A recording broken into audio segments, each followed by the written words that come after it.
Benvenuti su Soluzioni PC. Oggi parleremo di come selezionare i file o le cartelle. Cominciamo col dire che la selezione serve a raggruppare più file per poterli, ad esempio, spostare o eliminare. Esistono vari tipi di selezione, la più semplice di tutte è quella tramite l'ausilio del mouse.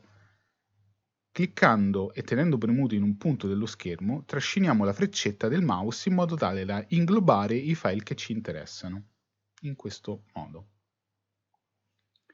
Ma questa selezione ha dei limiti, perché possiamo prendere piccoli gruppi di file e di solito ravvicinati.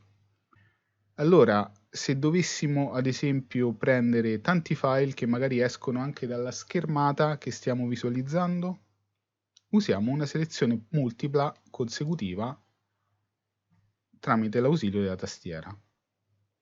Selezioniamo singolarmente il primo file che ci interessa, ad esempio questo. Poi, tenendo premuto il tasto Shift sulla tastiera, andiamo a selezionare l'ultimo dei file che ci interessano. E una volta cliccato vedrete che vengono selezionati tutti dal primo all'ultimo. Benissimo, e se i file che ci interessano non sono consecutivi?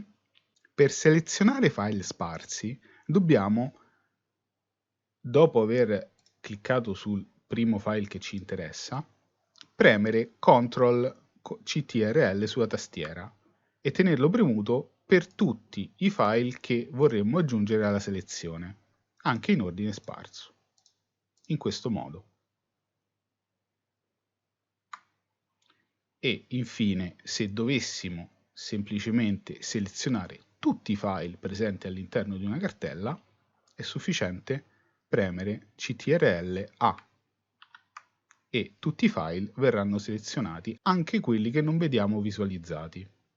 Vi ringrazio per l'attenzione, se siete arrivati fino a questo punto, spero di esservi stato utile, iscrivetevi al canale e lasciate un mi piace per potervi portare altre soluzioni PC.